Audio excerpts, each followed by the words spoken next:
Hey guys, Menine here. So for the first time ever on this channel, sorry, my cat Balded is playing around in the curtains.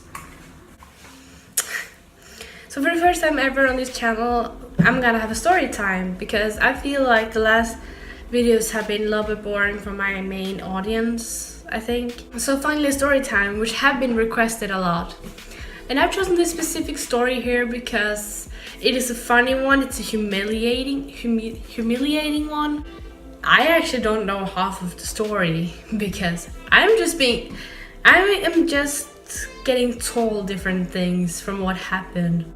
So, I was this rebel back when I was 16 or 15. I'm a little bit unsure if it was before my birthday or after. It was in January or February, I'm a little bit unsure. And me and a few friends of mine, or emo friends, have this place in Norway's capital, Oslo, at the central station. It's a place called the Emo Corner. I actually think it still exists today. It's a place where people normally wait for the train, but we have taken over this specific little corner where there's no seats or anything, where we just sit on the floor. And we used to get thrown out from there very often. So this day, I met up with my dad there. My dad is a conductor for NSB, which is a train company in Norway. And I met up with him because he was going to work.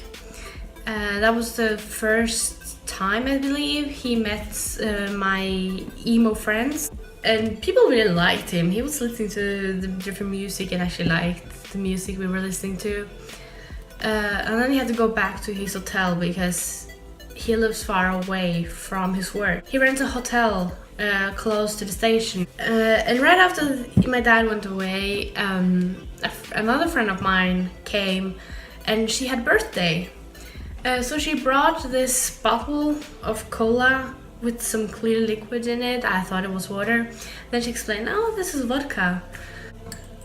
Sorry, I gotta have my cappuccino with some chocolate.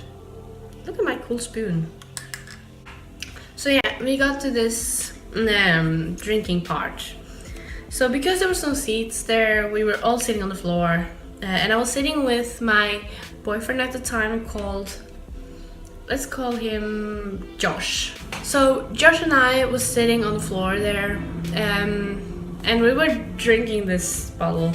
And because I haven't really gotten to explore my drunk side, I did not know how much I could tolerate. I did not know if, like, now I know that I'm very, very weak to vodka.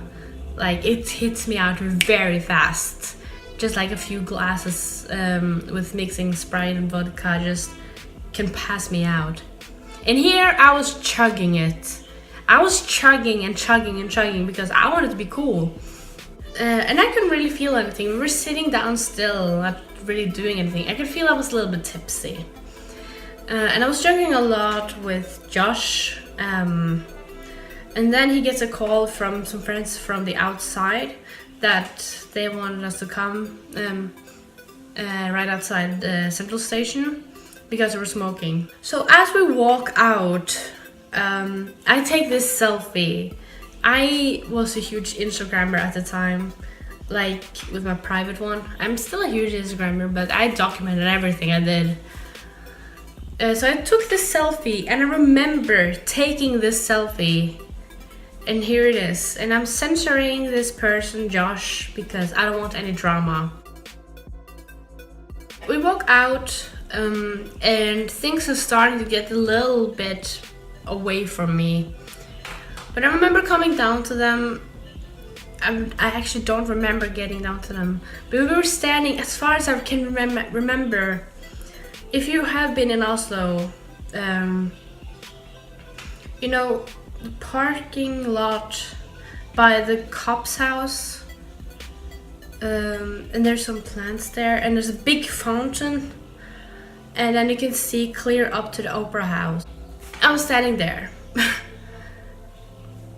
And I remember saying, I'm not drunk. My body is drunk, but I can think clear, right?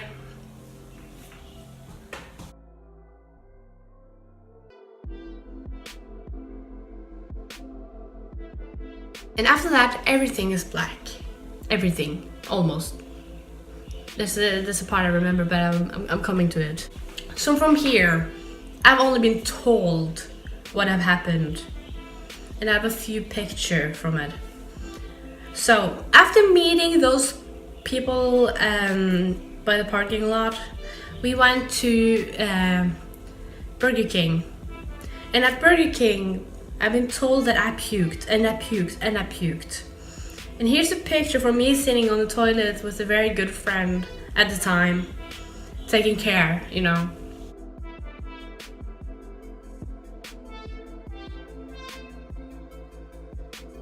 So yeah, that's me hanging over the toilet there.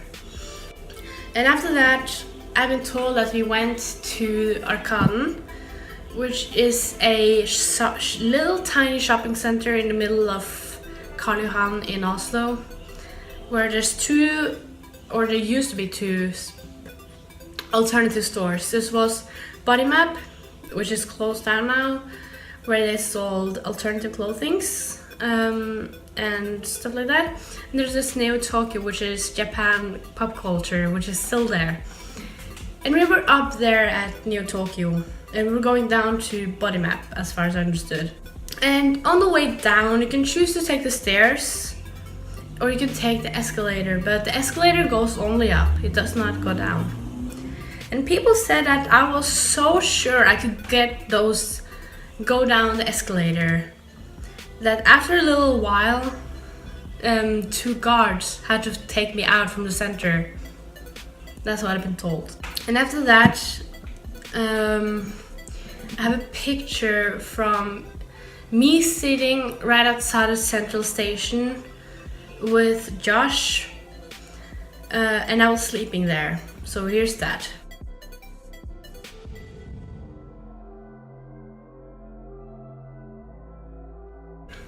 And after that, I have a video that I don't want to show because there's voices and faces that I cannot censor, where Josh is recording just a close-up. I think he just wanted to record the audio, where I am just and there's another girl taking care of me. She's like, no, Marion, you can't do this. Oh, wait, Marion, don't do. Hey, do. There's a lot of troubling. And then she says, hey, don't record.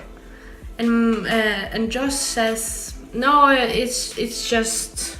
And after that, he stopped the video. After that, I really don't know what happened.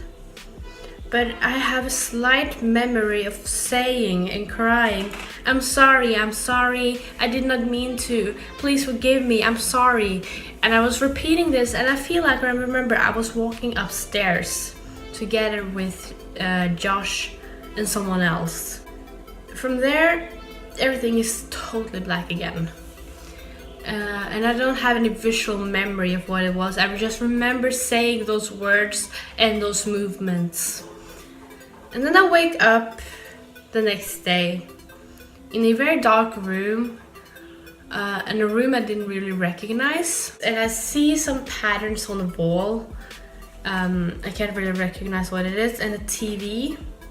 And then I look on the side and there's someone else beside me. And this is where I was, what the fuck? What the fuck have I done? What the fuck? So I stood up, I took on my shoes, who was right beside me. All my clothing was still on. And then I look around and I'm just in a hotel room. And I open the door and I look out and I cannot really focus really. I feel sick and bad.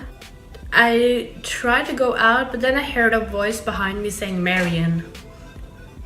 And I was like, what? That sound is familiar. And I look around and it's my dad, who had taken me to the hotel where he sleeps when he works. And I was like, oh shit, my dad knows. fuck, what am I supposed to do? Then I slowly walk back again, and my dad is laughing a little bit and say, do you remember anything?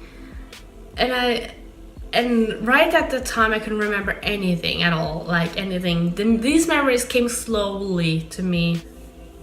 And then he tells me that I can go take a shower, and I will go buy some new clothing for you, because if you look on you have puke everywhere. And I looked down, and everything I had in my hair, I'm filled up with puke. And I can slowly smell the puke in my nose again.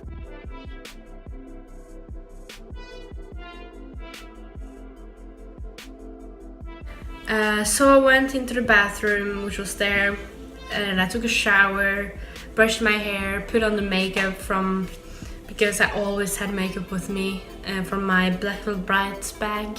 And after the shower, my dad came back. He had bought me some new, what is it called, sweater pants, and a big t-shirt. And he takes a talk with me, of course, like why and who brought this, and told me that you're getting a day off from school today, and I am home with a sick girl from work. And I told him how scared I was to go home to my mom, and I was also very embarrassed. I'm their little princess, you know, and I did not know what to say to my mom when I got home again. My dad takes me out to eat, and I could just feel the disappointment. He didn't say anything. He didn't say he was disappointed or anything. He said, I've also been 16. I've heard some of his funny stories, and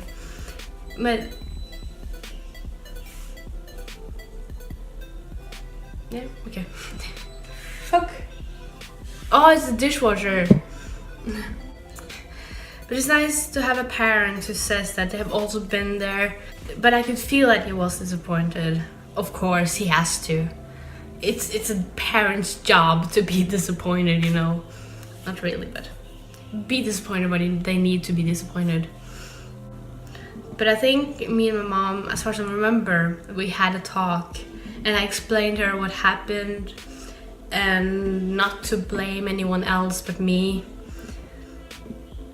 And a few days later I came back to the place, of course, and the girl who had a birthday who brought the vodka thought I was mad at her. I was scared shitless that they would hate me, that they had to take the responsibility of me. And she was, as far as I remember, almost crying because she was scared that I was gonna be mad. But here I come as a drunk girl who they had to take care of. But I told her how much I appreciated that they didn't just leave me, that they actually chose to take responsibility of me. Because I've seen times where teenagers are just left alone drunk instead of their friends actually helping. And this is also the only time ever that I actually have respected Josh, and the only time where he have actually done something right for me, you know. And after this day I slowly get some stories here and there. I can't remember all of them, but I have still heard stories from that day that I have done.